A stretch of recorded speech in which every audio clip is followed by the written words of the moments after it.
The development of character is due to the expression of gene, and the expression of gene is due to of two steps. One is transcription and other is the translation. Today we will discuss about the translation.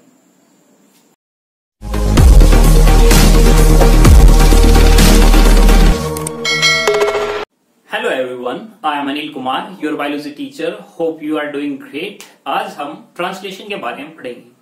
Translation को अगर हम literature के हिसाब से समझे तो इसका मतलब होता है कि एक लैंग्वेज से किसी दूसरी लैंग्वेज के अंदर कन्वर्ट हो जाना। जैसे कि अगर इंग्लिश से हिंदी में कन्वर्ट किया जाता है तो हम उसको कहते हैं ट्रांसलेशन। सिमिलरली बायोलॉजिकल सिस्टम के अंदर भी हमारे पास एक लैंग्वेज है जिसको कहते हैं हम जेनेटिक कोड। तो जेनेटिक कोड प्रेजेंट होते हैं आरएनए के अंदर, और ये जो जेनेटिक कोड है वो बाद में कन्वर्ट कर दिए जाते हैं किसके अंदर, प्रोटीन के अंदर। तो जो प्रोसेस है जिसके द्वारा जेनेटिक कोड कन्वर्ट कर दिए गए एक प्रोटीन के अंदर, उस प्रोसेस को हम कहेंगे क्या, ट्रांसलेशन। क्लियर है, बड़ा सिंपल सा है। लेकिन ट्रांसलेशन करता कौन है, हम इसको प्रॉपरली डिफाइन कैसे कर सकते हैं? वैसे तो अगर ट्रांसलेशन को कहें तो जनरल सा इसका मतलब यही है कि आरएनए से प्रोटीन का बनना। बट अगर मैं कॉम्प्रिहेंसिवली अगर मैं इसको बताना चाहूं तो इसको कैसे बता सकता हूं?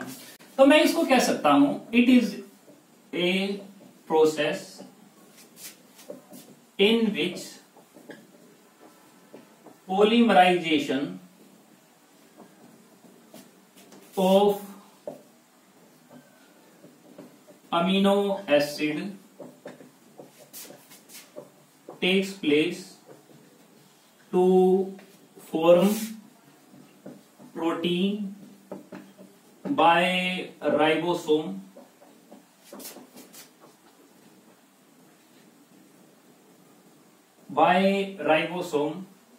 on reading RNA codon in cytoplasm। ठीक है जी, थोड़ी सी बड़ी होगी, कोई बात नहीं, फिर भी हम समझने की कोशिश करते हैं कि क्या लिखा है। बट मैंने वही लिखा है जो कॉम्प्रिहेंसिवली आपको पता होना चाहिए कि प्रोसेस क्या है। प्रोसेस है पोलीमराइजेशन, यानी कि एक के बाद एक यूनिट जो है वो लगती चली जाएगी। यानी एक अमीनो एसिड के साथ में दूसरा बाइंड होगा, दूसरे के साथ तीसरा होगा, तीसरे के साथ चौथा होगा, एंड सो ऑन। कंटिन्यूअसली कई सारे अमीनो एसिड बाइंड होते चले जाएंगे, यानी कि क्या होगा, पोलीमराइजेशन ऑफ अमीनो एसिड होगा। और ये पोलीमराइजेशन ऑफ अमीनो एसिड क्या बनाएगा भैया, आगे चल के प्रोटीन बनाएगा। प्रोटीन बनाता कौन है, राइबोसोम बनाता है। और राइबोसोम कैसे बनाता है, राइबोसोम बनाता है आरएनए के कोडोन को रीड करके। कहां पर बनाता है, साइटोप्लाज्म के अंदर बनाता है। ठीक है, तो यानी कि मैंने वही चीज बताई है जो आपको पहले से पता होनी चाहिए। ठीक है, जो कि काफी ज्यादा बेसिक है। वैसे तो अगर हम ट्रांसलेशन को देखें तो इसके अंदर अलग अलग कंपोनेंट की रिक्वायरमेंट होती है। जैसे इसके अंदर रिक्वायरमेंट होती है राइबोसोम की, थोड़ा उसके बारे में देख लेते हैं। जो राइबोसोम है उसके पास एक तो छोटी यूनिट होती है, एक उसके पास में बड़ी यूनिट होती है। ये हमारा राइबोसोम है। राइबोसोम किससे मिलकर बना हुआ है, आरएनए से और प्रोटीन से मिलकर बना हुआ है। हम यहाँ पे प्रोकैरियोटिक ट्रांसलेशन की बात करेंगे तो प्रोकैरियोटिक ट्रांसलेशन के अंदर कुछ अलग से आरएनए जो है उनके नाम इंपॉर्टेंट है। जैसे 23S आरएनए, ये इंपॉर्टेंट है। क्यों? क्योंकि ये राइबोजाइम है। राइबोजाइम, राइबो और जाइम। राइबो का मतलब आरएनए, एंजाइम का मतलब एंजाइम, यानी कि आरएनए एज एन एंजाइम जो है वो एक्ट करता है। सो इंपॉर्टेंट है। इसके अलावा और भी इसके अंदर 60S आरएनए जो है प्रेजेंट होता है, जो इंपॉर्टेंट है।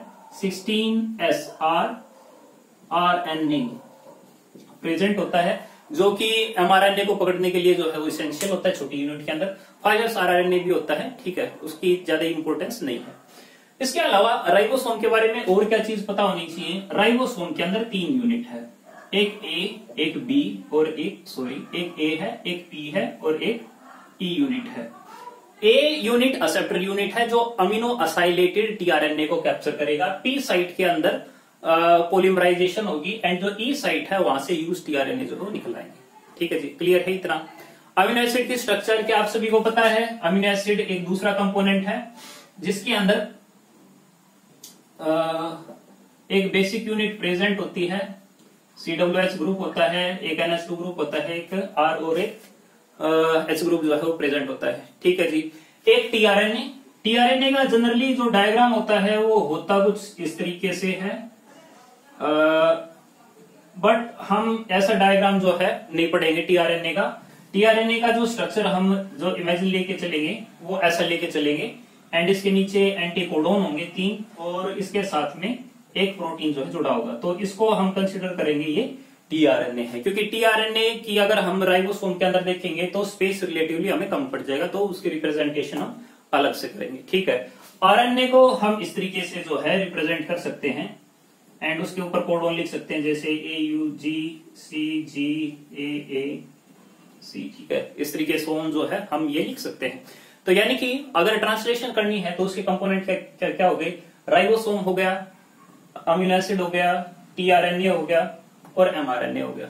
ठीक है, अब स्टेप्स की बात करते हैं, इसके अंदर कितने स्टेप आते हैं। तो मैं 4 स्टेप बताऊंगा इसके अंदर। पहला प्रिपरेटरी स्टेप, दूसरा इनिशिएशन फेज, तीसरा इलोंगेशन फेज और लास्ट में टर्मिनेशन फेज।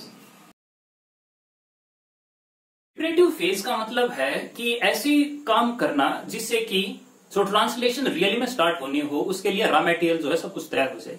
ट्रांसलेशन के लिए क्या चाहिए, अमीनो एसिड चाहिए, लेकिन अमीनो एसिड को लाने के लिए कौन चाहिए, टीआरएनए चाहिए। तो प्रिपरेटिव फेज के अंदर क्या होगा, जो अमीनो एसिड है वो टीआरएनए के साथ बाइंड हो जाए। ठीक है, इतना सा होना है। अमीनो एसिड आएंगे कहां से, भाई आप खाना खाते हो ना, खाना खाने के बाद क्या होता है, फूड जो है वो डाइजेस्टिव सिस्टम के अंदर जाता है। डाइजेस्टिव सिस्टम के अंदर बहुत सारे जो एंजाइम उसको ब्रेक डाउन करते हैं और प्रोटीन किसके अंदर कन्वर्ट कर देते हैं, अमीनो एसिड के अंदर। अमीनो एसिड एब्जॉर्ब हो जाते हैं, एब्जॉर्ब होकर कहां जाएंगे, ब्लड के अंदर, ब्लड से कहां जाएंगे, हर सेल के पास जाएंगे। और जब हर सेल के अंदर जाएंगे तो सेल के साइटोप्लाज्म के अंदर क्या प्रेजेंट है, ढेर सारे अमीनो एसिड है। ठीक है, अभी उन्हीं अमीनो एसिड को चार्ज अप करना है और फिर टीआरएनए के साथ जो है बाइंड करना है। ठीक है, अभी इसके अंदर जो हमारा प्रिपरेटिव फेज है उसको हम 2 डिफरेंट पार्ट के अंदर डिवाइड कर सकते हैं। एक इसके अंदर है charging of amino acid, charging of amino acid. Charging of amino acid का मतलब क्या है कि जो अमीनो एसिड है, अमीनो एसिड को अगर मैं ए लिख दूं क्या कोई प्रॉब्लम होगी, नहीं होगी ना। अमीनो एसिड के साथ चार्जिंग के लिए क्या चाहिए, एटीपी चाहिए। उसको फैसिलिटेट करने के लिए कौन चाहिए, कोई एंजाइम चाहिए। एंजाइम का नाम क्या है, अमीनो असाइल टीआरएनए सिंथेटेज। तो ये जो है वो चाहिए, उससे क्या होगा कि जो एटीपी है वो एएमपी के अंदर कन्वर्ट हो जाएगा, बिकॉज उसको एटीपी जो है वो एएमपी के साथ में बाइंड हो जाएगा एंड उसके साथ में एंजाइम जो है लग जाएगा और साथ में जो पायरोफॉस्फेट जो है वो दूसरे से अलग हो गई। अब जो ये बना है ये अमीनो असाइल एडेनाइलेट एंजाइम जो है वो तैयार हो चुका है। क्या हमें ये बनाना था, नहीं। बनाना क्या था, टीआरएनए के साथ में अमीनो एसिड जो है वो बाइंड करने थे। तो इसके लिए जो है एक दूसरा स्टेप जो है वो होता है जिसको बोलते हैं हम एक्टिवेशन ऑफ टीआरएनए। तो इसके अंदर क्या होगा कि जो अमीनो असाइल एडेनाइलेट एंजाइम जो है उसके साथ में बाइंड हो जाएगा क्या, टीआरएनए। और टीआरएनए बाइंड होकर के जो अमीनो एसिड है वो टीआरएनए के साथ में लग जाएगा और एएमपी जो है वो अलग हो जाएगा। हमें चाहिए क्या था, हमें ये चाहिए था। हम इसको आगे चल के रिप्रेजेंट कैसे करेंगे, हम रिप्रेजेंट करेंगे कि भाई ये जो स्क्वायर है वो क्या है, हमारा टीआरएनए, एंड इसके साथ में जुड़ा है क्या, एक प्रोटीन जो है जुड़ा है, एंड इसके नीचे क्या होंगे, इसके नीचे एंटीकोडोन होंगे। ठीक है, कोडोन एंटीकोडोन जो है आपने वहां पे देख लिया होगा। एंटीकोडोन क्या होते हैं, कोडोन के ठीक कॉम्प्लीमेंट्री होते हैं। तो इस चीज को हम एक अलग तरीके से भी समझ सकते हैं, जैसे कि आप इस डायग्राम के अंदर देख सकते हो। इस डायग्राम के अंदर दिखाया गया है कि एक एंजाइम है जिसके अंदर 3 एक्टिव साइट है। उन 3 एक्टिव साइट पे अमीनो एसिड आता है, जो हमारा एटीपी है वो आता है, हाइड्रोलिसिस करता है, एएमपी जो है वो बन जाता है, अमीनो एसिड के साथ बाइंड होता है और फिर बाद में वो टीआरएनए के साथ बाइंड होता है। और अब जो टीआरएनए वो चार्ज अप हो चुका है, ये हमारा प्रिपरेटिव फेज है। अब ये यही जो टीआरएनए जो होंगे यानी जो अमीनो असाइलेटेड टीआरएनए होंगे यही जाएंगे कहां पे, इनिशिएशन फेज के अंदर और ट्रांसलेशन को स्टार्ट करेंगे। तो इनिशिएशन फेज के अंदर क्या होगा, जो आरएनए बना है न्यूक्लियस से वो जब बाहर आता है तो न्यूक्लियस से बाहर आया हुआ जो आरएनए है उसके पास क्या प्रेजेंट होगा, एक तो 5 प्राइम कैप जो है वो प्रेजेंट होगी और उसके साथ में क्या होगा, पॉली ए टेल जो है प्रेजेंट होगी। ठीक है, यही होगा। ठीक है, तो फर्स्ट पॉइंट क्या है कि जो राइबोसोम की फर्स्ट यूनिट है यानी जो उसकी छोटी यूनिट है, राइबोसोम स्मॉल यूनिट स्कैन करती है AUG कोडोन। तो यानी कि यहां पर लगेगी पहले क्या, राइबोसोम की छोटी यूनिट लगेगी। अगर हम प्रोकैरियोट की बात करने लग रहे हैं तो 30S जो है वो लगेगा, एंड वो 5 प्राइम से 3 प्राइम की तरफ जाएगा। तो जो ये कैप है वो ये डिटरमाइन करती है कि स्कैनिंग करनी यहां से स्टार्ट करें, और ये स्कैन करती करती कहां पर जाएगी, जहां पे कोडोन होगा, कौन सा, AUG का कोडोन होगा। और जब AUG का कोडोन होगा तो ये यहां पे आके स्टॉप हो जाएगी। तो यहां पे आके जो है ये स्टॉप हो जाएगी, ठीक है। AUG जो है ये इसने फाइंड आउट कर लिया। फिर उसके बाद स्टेप 2 क्या होगा, हमारा जो tRNA है वो अमीनो एसाइलेटेड हो चुका है। अब जो अमीनो एसाइलेटेड tRNA है वो आएगा, वो कहां पर आएगा, वो इस कोडोन के पास आएगा, ठीक है। सेकंड स्टेप के अंदर क्या होगा, जो amino acylated tRNA comes and bind to the AUG, ठीक है, through its complementary anticodon sequence. तो जो tRNA है वो आएगा, लेट्स से ये हमारा tRNA है, ये यहां पर आएगा। tRNA के पास में कॉम्प्लीमेंट्री सीक्वेंस होगी। कॉम्प्लीमेंट्री सीक्वेंस कौन सी होगी भाई, तो G का कॉम्प्लीमेंट्री C, U का कॉम्प्लीमेंट्री A और A का कॉम्प्लीमेंट्री U। तो जो tRNA आएगा उसके पास में क्या कौन सा एंटीकोडोन होगा, UAC जो है वही प्रेजेंट यही होगा, और कोई नहीं हो सकता, कोई एक्सेप्शन नहीं है यहाँ पे। एंड इसके साथ में हमेशा एक ही अमीनो एसिड जुड़ा होगा, और वो कौन सा होगा, मिथियोनिन। तो यहां पर जो इनिशिएशन होता है वो किसके द्वारा होता है, मिथियोनिन के द्वारा। अगर हम प्रोकैरियोट की बात करने लग रहे हैं तो पहला जो अमीनो एसिड आता है वो फॉर्माइलेटेड मिथियोनिन जो है वो आता है, ठीक है। इसके ऊपर क्वेश्चन भी आ सकता है कि ट्रांसलेशन स्टार्ट करने वाला कोडोन कौन सा है, AUG होता है। सबसे पहले अमीनो एसिड कौन सा आता है, मिथियोनिन आता है, फॉर्माइल मिथियोनिन इन प्रोकैरियोटिक केस, ठीक है। तो जो इनिशिएशन है of protein formation start with methionine, clear है भाई। मिथियोनिन जो है वो आ जाएगा एंड वो इसके साथ जो है बाइंड हो जाएगा, ठीक है। फिर उसके बाद क्या होगा, इसके बाद होगा कि जो राइबोसोम की बड़ी यूनिट है वो आ जाएगी, और राइबोसोम की बड़ी यूनिट इसके साथ में बाइंड जो है वो हो जाएगी। तो राइबोसोम की बड़ी यूनिट जो है वो आ जाएगी एंड वो इसके साथ जो है बाइंड हो जाएगी। और बाइंड होने के बाद में यहां पर जो एक कॉम्प्लेक्स बना है, इस कॉम्प्लेक्स को बोल लेते हैं इनिशिएशन कॉम्प्लेक्स। जब ये इनिशिएशन कॉम्प्लेक्स बनता है तो इसके अंदर 3 साइट जो है वो डेवलप हो जाती है, एक P साइट, एक A साइट और एक E साइट, क्लियर है भाई इतना। तो पहला जो tRNA आता है, अमीनो एसिड tRNA आता है, वो कहां पे आता है, P साइट के ऊपर आता है, ठीक है। केवल यही आता है, नहीं तो आने वाले जितने हैं वो सारे के सारे A साइट के ऊपर आते हैं। A का मतलब क्या है, अमीनो एसिड tRNA, तो यानी कि अमीनो एसिड tRNA जो यहाँ पे आता है, यानी कि एक टाइप की एक्सेप्टर साइट है। E का मतलब एग्जिट, यानी कि यहां से यूज्ड हो चुके जो tRNA जो है वो बाहर निकलेंगे। तो हम इसको आगे चल देखेंगे कैसा होगा। तो फोर्थ पॉइंट हम क्या जोड़ सकते हैं, फोर्थ पॉइंट इसके अंदर जोड़ सकते हैं कि जो लार्ज यूनिट है, large unit of tRNA bind with small unit and form initiation complex for translation। Clear है भाई इतना, ठीक है। यहाँ पर हमारा इनिशिएशन वाला फेज जो कंप्लीट हो जाता है। इसके अलावा बहुत सारे कुछ फैक्टर भी होते हैं, ठीक है, कुछ इनिशिएशन फैक्टर होते हैं, बट +2 के लेवल पर वो कभी उनसे क्वेश्चन आता नहीं है, ना इतना ज्यादा जो है इंपोर्टेंस उनको देनी चाहिए इस लेवल के ऊपर। हायर क्लास के अंदर ज्यादा जरूरत होती है, ठीक है। तो आगे बढ़ते हैं। इलोंगेशन फेज के अंदर क्या होगा, इलोंगेशन फेज के अंदर जो अमीनो एसिड एक आ चुका है उसके साथ में दूसरे अमीनो एसिड बाइंड होगा, और फिर एक लंबी चेन जो है वो बन जाएगी प्रोटीन की, जिसको हम पॉलीपेप्टाइड कहते हैं, ठीक है। तो हम वापस यहाँ पे ध्यान देते हैं, ये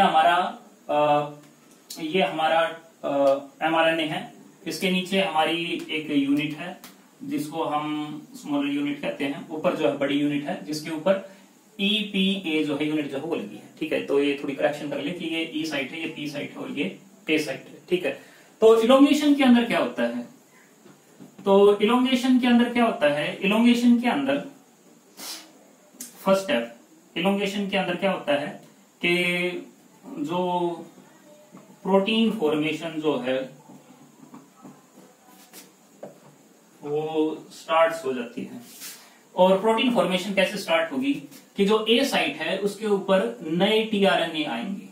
अब ये टीआरएनए कैसे होंगे, क्या नॉर्मल टीआरएनए होंगे? नहीं, कैसे होंगे?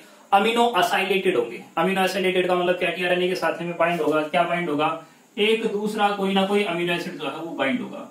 तो क्या ये टीआरएनए कहीं भी बाइंड हो जाएगा? नहीं, ऐसा नहीं है। किसके साथ बाइंड होगा? जो कोडोन एमआरएनए के अंदर प्रेजेंट है उसकी कॉम्प्लीमेंट्री होंगे तो ही एक बाइंड होगी। तो अगर मैं यहाँ पे दिखाने लग रहा हूं तो इसी सीक्वेंस क्या होगी, सी का कॉम्प्लीमेंट्री क्या है, जी है, ए का कॉम्प्लीमेंट्री यू है, यू का कॉम्प्लीमेंट्री ए है। तो ये जो है इसके साथ में बाइंड हो जाएगा। ठीक है, ए साइट पे क्या आया, नया अमीनो एसिड टीआरएनए जो है वो आया। तो यानी कि new amino acylated tRNA bind to A site via its anticodon.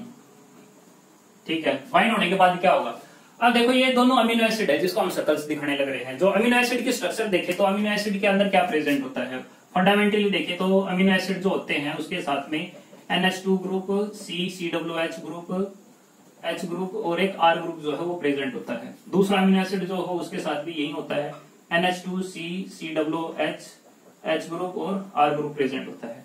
तो जब भी दोनों अमीनो एसिड आसपास में होते हैं तो क्या होता है कि इसका H, इसका O और इसका एक H एक दूसरे के साथ बाइंड होते हैं। और जब एक दूसरे के साथ बाइंड हो गए तो वाटर जो है यहाँ से रिमूव हो जाएगा और जो CO है वो बाइंड हो जाएगा किसके साथ में, NH के साथ बाइंड हो जाएगा। और जो ये बॉन्ड बनेगी उसको क्या कहेंगे हम, पेप्टाइड बॉन्ड जो है वो बनेगी। ठीक है, पेप्टाइड बॉन्ड जो है वो बनेगी, यानी कि इनके ठीक बीच में एक एंजाइम आ जाएगा।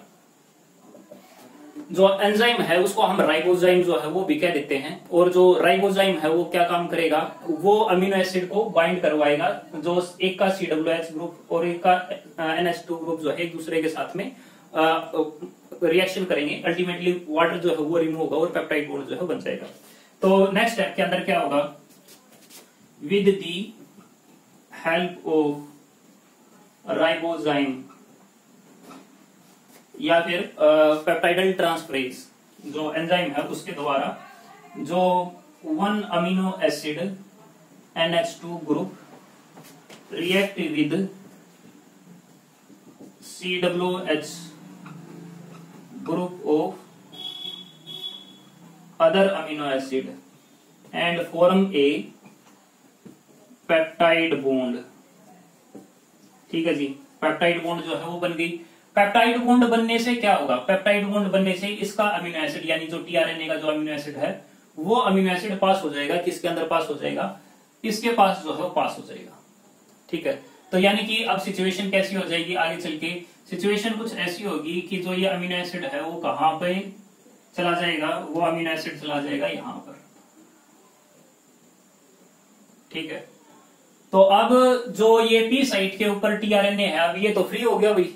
ठीक है, अब इसके पास तो कुछ बचा नहीं है, अब इसके पास कुछ बचा नहीं है तो अब क्या करना पड़ेगा, अब जो हमारा राइबोसोम जो है वो ट्रांसलोकेट करता है। ट्रांसलोकेट का मतलब लोकेशन चेंज करता है, आगे की तरफ बढ़ता है। और कितना बढ़ता है, एक कोडोन जो है आगे बढ़ता है। तो यानी कि ये पहुंच जाता है कहां पे, यहां पे पहुंच जाता है। तो इसको थोड़ा सा बड़ा कर लें, ये कहां पर पहुंच जाता है, यहां पर पहुंच जाता है।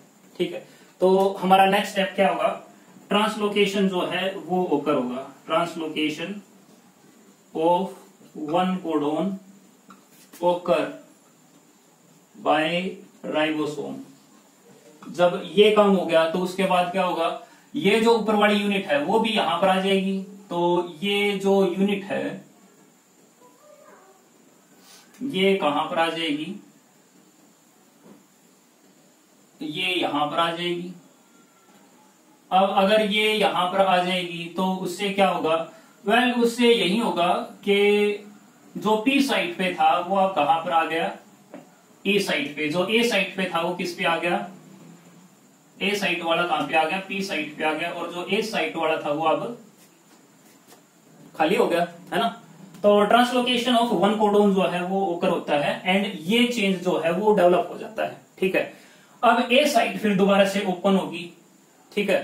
तो अब उससे क्या होगा कि जो ई साइट के ऊपर टीआरएनए है ये यहां से रिमूव हो जाएगा, यानी कि ये यहां से बाहर जो है वो चला जाएगा एंड इसकी जगह पर एक नया टीआरएनए जो है वो आ जाएगा जो कि अमीनो एसिड होगा, जिसके साथ में एक अमीनो एसिड जुड़ा होगा और उसके पास कॉम्प्लीमेंट्री सीक्वेंस होगी। जैसे ए की कॉम्प्लीमेंट्री क्या है, ए की कॉम्प्लीमेंट्री यू, यू की कॉम्प्लीमेंट्री ए और यू की कॉम्प्लीमेंट्री ए। तो ये जो टीआरएनए है वो यहां पर आ जाएगा। यहां पर आने के बाद क्या होगा, फिर जो है अमीनो एसिड जो है दूसरे के साथ रिएक्ट करके पेप्टाइड बॉन्ड बनाएंगे एंड फिर उसके बाद क्या होगा, ट्रांसलोकेशन होगा एंड सो ऑन आगे जो है वो चलता रहेगा, ठीक है।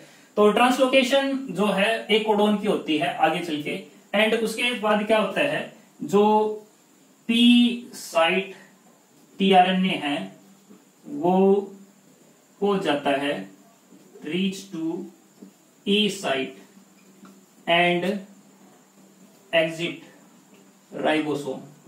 वो तो राइबोसोम छोड़ के जो है चला गया भाई। फिर उसके बाद क्या होगा, ए साइट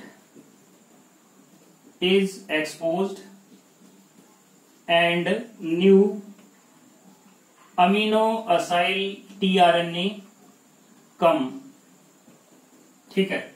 एंड जो स्टेप 1 है एंड स्टेप 2 एंड 3 फॉलोज, दूसरा तीसरा फॉलो होगा एंड फिर ये काम जो है चलता रहेगा और ये प्रोसेस जो ऐसे ही चलती रहेगी। और जब जब ऐसे चलती रहेगी तो ई से कंटिन्यूसली क्या होगा, ढेर सारे जो हमारे टीआरएनए जो यूज हो चुके हैं वो जाते रहेंगे और पी साइट पे क्या होगा, धीरे धीरे करके कई सारे अमीनो एसिड जो है वो एक्यूमुलेट होते चले जाएंगे और एक पेप्टाइड बॉन्ड पेप्टाइड चेन के अंदर जो है कन्वर्ट होती चली जाएगी।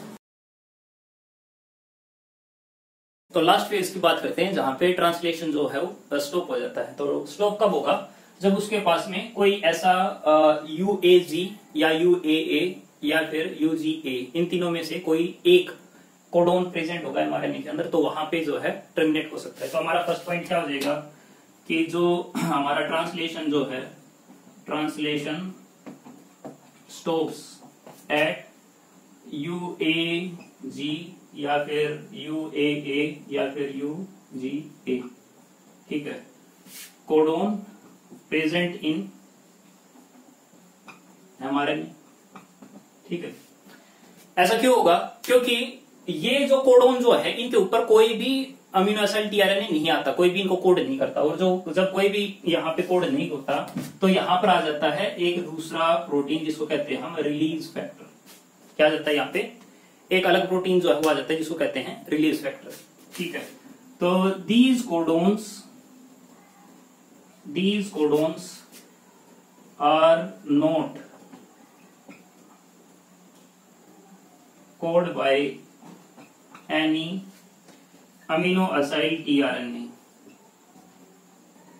फिर उसके बाद क्या होगा, जो रिलीज फैक्टर है comes at stop codon and hydrolyse it. तो ये क्या करेगा, हाइड्रोलाइसिस करेगा। हाइड्रोलाइसिस से क्या होगा, बॉन्डिंग जो है वो टूट जाएगी और जब बॉन्डिंग टूटेगी तो उससे क्या होगा, जो हमारा ये टीआरएनए है ये अलग हो जाएगा, ये टीआरएनए जो है यहां से बाहर निकल जाएगा, ये छोटी यूनिट यहां से अलग हो जाएगी और सारा यहां से जो है रिमूव जो है वो हो जाएगा, सबको अलग अलग जो है वो हो जाएगा। और जो इनिशिएशन कॉम्प्लेक्स जो है वो डिसोसिएट हो जाएगा, ठीक है।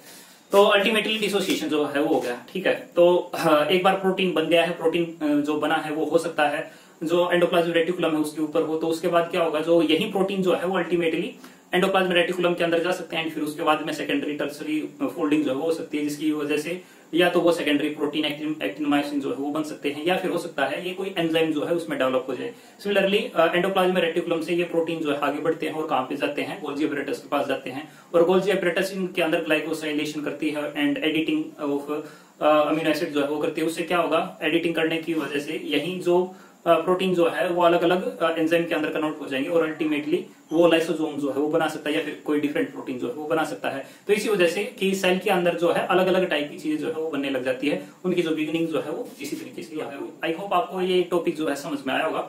अगर आपके अभी भी कोई डाउट है तो उनको कमेंट करें, मैं उनका आंसर पक्का दूंगा। ठीक है, feel free to contact me. Thanks for the watching.